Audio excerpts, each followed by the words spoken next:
Kozhikode CPIM ജില്ലാ secretary M. മെഹബൂബാണ് നമ്മളോടൊപ്പം ചേരുന്നത്. എക്സിറ്റ് പോൾ ഫലങ്ങൾ വന്നിരിക്കുകയാണ്. ഇതിനകത്ത് 9 മുതൽ 11 വരെ സീറ്റാണ് UDFന് പറയുന്നത്. ഇതിൻ്റെ യാഥാർത്ഥ്യം, പ്രത്യേകിച്ച് CPM പോലുള്ളൊരു സംഘടന കൃത്യമായി തന്നെ കണക്കുകളൊക്കെ എടുത്തുകൊണ്ടാണ് തെരഞ്ഞെടുപ്പിൽ മുന്നോട്ട് പോകുന്നത്. എന്താണ് കണക്കുകൂട്ടൽ? എക്സിറ്റ് പോളിൻ്റെ പ്രവചനത്തെ തള്ളിക്കളയാനാണ് ഞാൻ തയ്യാറാകുന്നത്. കാരണം എക്സിറ്റ് പോള് കഴിഞ്ഞ 2 തെരഞ്ഞെടുപ്പിനകത്തും എക്സിറ്റ് പോള് പറഞ്ഞതൊന്നും ഫലപ്രഖ്യാപനത്തിൽ നമുക്ക് കാണാൻ കഴിഞ്ഞിട്ടില്ല. പ്രത്യേകിച്ച് കോഴിക്കോട്, ബേപ്പൂരും ബാലുശ്ശേരിയും എല്ലാം നഷ്ടപ്പെടുമെന്ന് പറഞ്ഞപ്പോൾ ഏറ്റവും വലിയ ഭൂരിപക്ഷങ്ങളിൽ ജയിച്ച മണ്ഡലങ്ങളായിട്ട് ആ മണ്ഡലം മാറുക.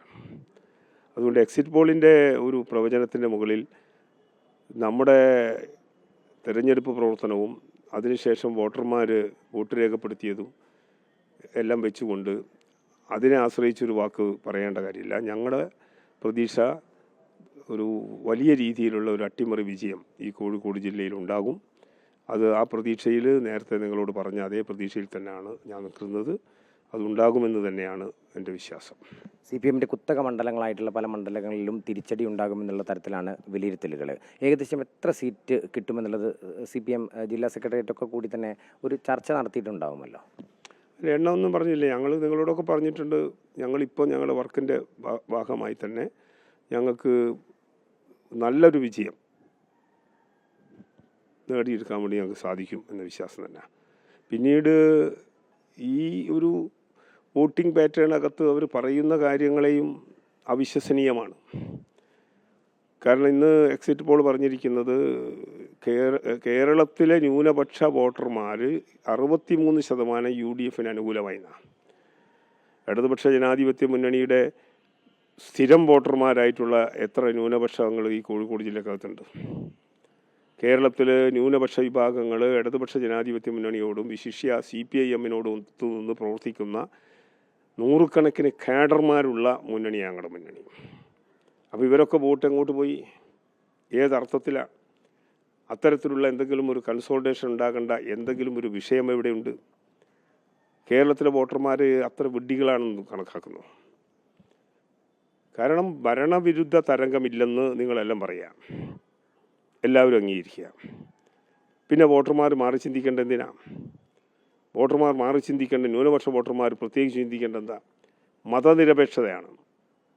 വർഗീയത, ആക്രമണോത്സുകമായ വർഗീയതയെ, ആ വർഗീയതക്കെതിരായി ശക്തമായി ഈ നാട്ടിൽ, ഈ രാജ്യത്ത് ജീവൻ കൊടുത്ത് നിന്നിട്ടുള്ള പ്രസ്ഥാനം ഇടതുപക്ഷ പ്രസ്ഥാനമാണ്. ഈ നിയമസഭ തന്നെ അതിനൊരു മാറ്റം ഉണ്ടാവാൻ യാതൊരു സാധ്യതയില്ല.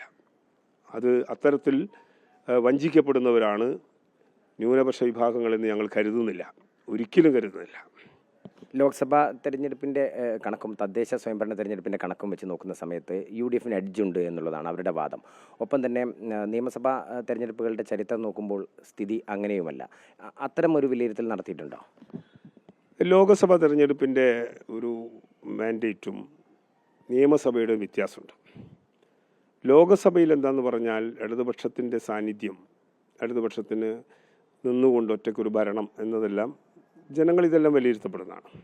അപ്പോൾ അവിടെ BJPക്ക് എതിരായി കോൺഗ്രസ് ഭരണം എന്നൊരു താല്പര്യം സ്വാഭാവികമായിട്ടും ഉണ്ടാവാറുണ്ട്. ആ വോട്ട് സാധാരണ കേരളത്തിൽ കുറച്ച് കാലങ്ങളായി ലോക്സഭാ തെരഞ്ഞെടുപ്പിനകത്ത് വരാറുണ്ട്.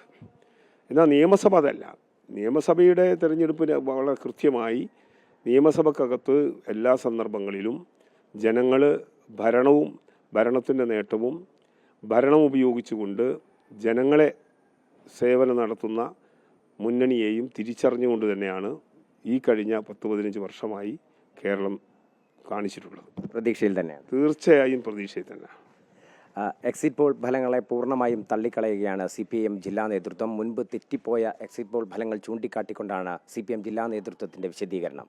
കോഴിക്കോട് നിന്നും MM രാഗേഷ്, അമൃത ന്യൂസ്.